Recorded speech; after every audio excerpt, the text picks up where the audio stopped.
Na Batalha da Normandia, em junho de 1944, a Alemanha falhou de forma catastrófica em conter a invasão anglo-americana. Enquanto os aliados sofreram cerca de 10.000 baixas nos ataques às praias francesas, os alemães perderam uma oportunidade única de frustrar a abertura de uma nova frente de batalha. Com isso, em pouco tempo, a França foi libertada do domínio alemão, enquanto o Terceiro Reich, já sob forte pressão dos soviéticos no leste e carente de recursos essenciais, enfrentava uma situação cada vez mais sombria. Junte-se a nós nesta jornada épica pela Segunda Guerra Mundial.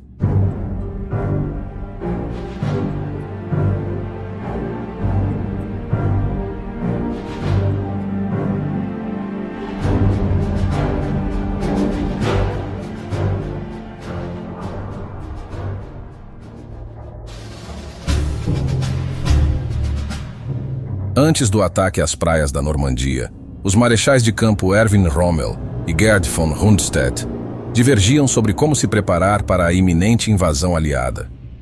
Rommel queria posicionar as divisões Panzer próximas à costa, para impedir o desembarque assim que ele ocorresse. Já Rundstedt acreditava que a melhor estratégia era manter as divisões no interior, onde poderiam conter o avanço aliado de uma só vez. A decisão coube a Hitler, que, como de costume, optou por uma solução impraticável. Rommel recebeu o controle operacional de apenas 3 divisões Panzer.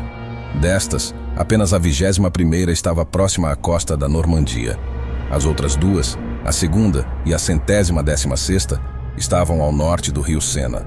Outras 3 divisões, a 12ª Divisão SS das Reich, a 17ª SS Panzer Grenadier e a Panzer Lehr, ficaram sob o controle do grupo Panzer West do general von Schweppenburg. Agora, elas estavam sob o controle operacional direto do quartel-general supremo da Wehrmacht e não poderiam ser movidas sem a permissão expressa de Hitler. Enquanto o Führer dormia, o dia D começava.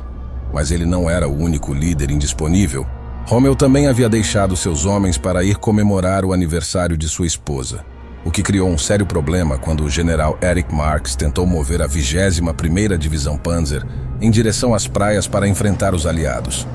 Como a divisão estava sob o comando de Rommel, a autorização para o deslocamento era necessária. Com o marechal ausente, Marx precisou se comunicar com o chefe do Estado-Maior, o coronel Hans Speidel, em uma série de interações por rádio, antes de finalmente conseguir a permissão para mover a 21ª Divisão. Quando a permissão finalmente foi concedida, o período da manhã já havia passado e os homens de Marx desperdiçaram um tempo valioso. Além disso, sofreram pesadas baixas de soldados e equipamentos, enquanto suas formações de tanques avançavam, sob constantes ataques aéreos aliados. Eles eram a única força blindada alemã pronta para lançar um contra-ataque durante os desembarques do dia D, e seus esforços foram cruciais para impedir que os britânicos alcançassem Cannes durante o ataque inicial. Reconstituída em junho de 1943, a 21ª Divisão Panzer estava na Normandia desde então, servindo como guarnição até a fatídica invasão aliada de 6 de junho de 1944. Se Rommel tivesse conseguido implementar sua estratégia, com as divisões Panzer posicionadas perto das áreas de desembarque das praias, o desfecho da invasão poderia ter sido bem diferente. O plano de engano dos aliados, conhecido como Operação Fortitude, conseguiu convencer o alto comando alemão e o próprio Hitler de que a Normandia era apenas uma distração. Para o líder alemão, o verdadeiro desembarque ocorreria mais tarde, na região de Pas-de-Calais.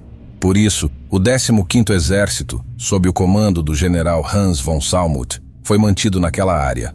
O sucesso da Operação Fortitude foi tão grande que muitas unidades alemãs ficaram longe do campo de batalha na Normandia até julho.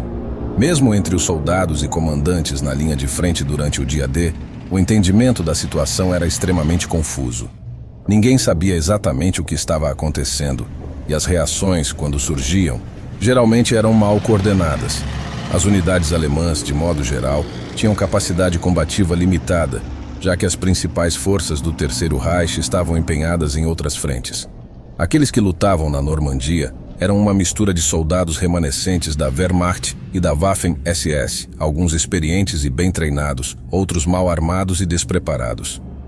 As divisões costeiras estáticas, em maior número, eram muito menos eficientes e contavam com contingentes dos Osttruppen, recrutas ou voluntários da União Soviética e de outros territórios ocupados pela Alemanha. Muitos desses soldados, antigos prisioneiros de guerra soviéticos, eram geralmente vistos como de pouco valor combativo. Já as divisões de campo do exército e as divisões de paraquedistas da Luftwaffe eram muito mais experientes, bem equipadas e com moral elevado, formadas por oficiais e suboficiais veteranos das campanhas no leste.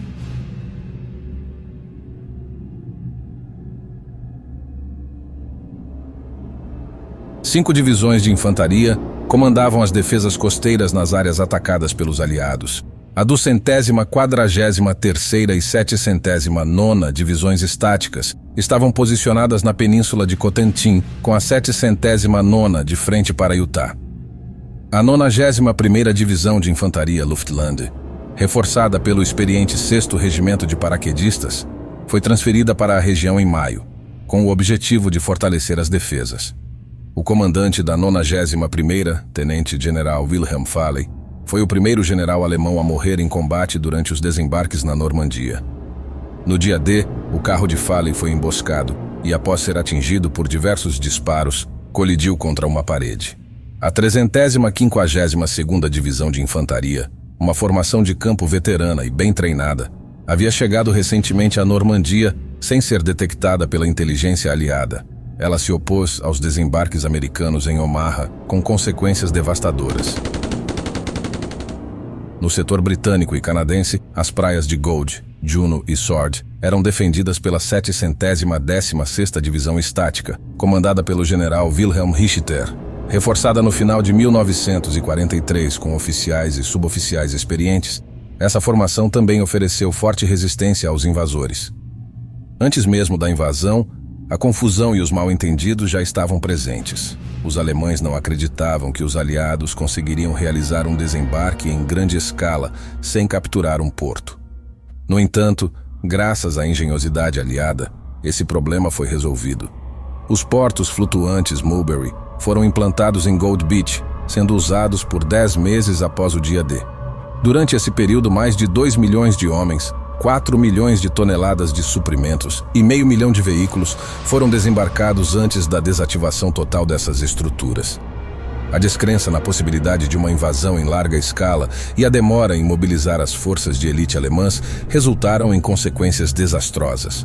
Essas tropas só foram enviadas para a Normandia tardiamente, nos dias que se seguiram ao desembarque aliado, e estavam sempre acompanhadas pelos constantes ataques aéreos.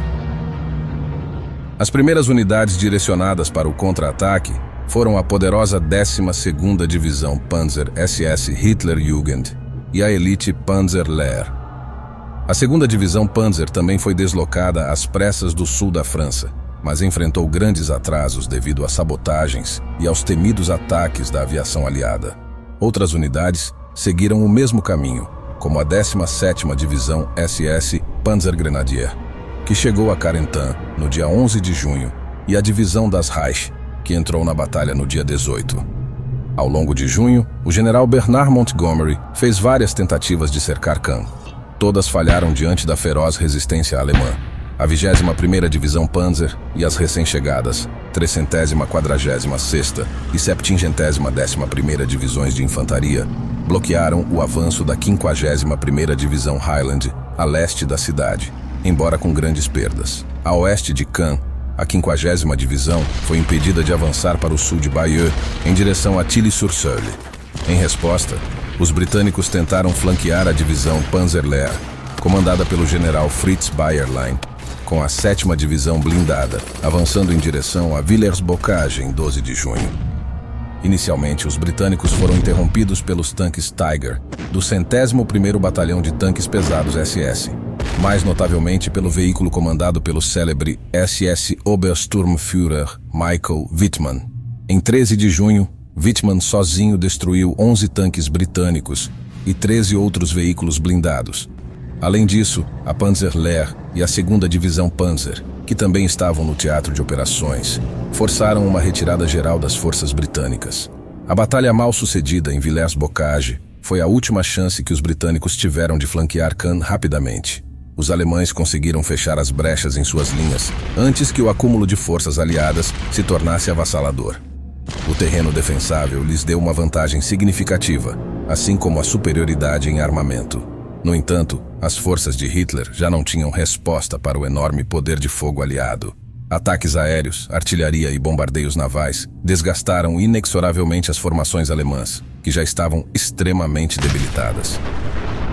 No entanto, ao contrário dos britânicos ou americanos, as unidades da Wehrmacht e Waffen-SS conseguiam manter uma certa capacidade de combate, mesmo após sofrerem grandes baixas.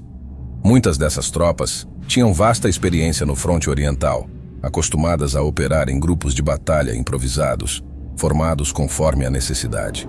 Destacavam-se em contra-ataques locais, recapturando rapidamente vilarejos e terrenos tomados pelo inimigo.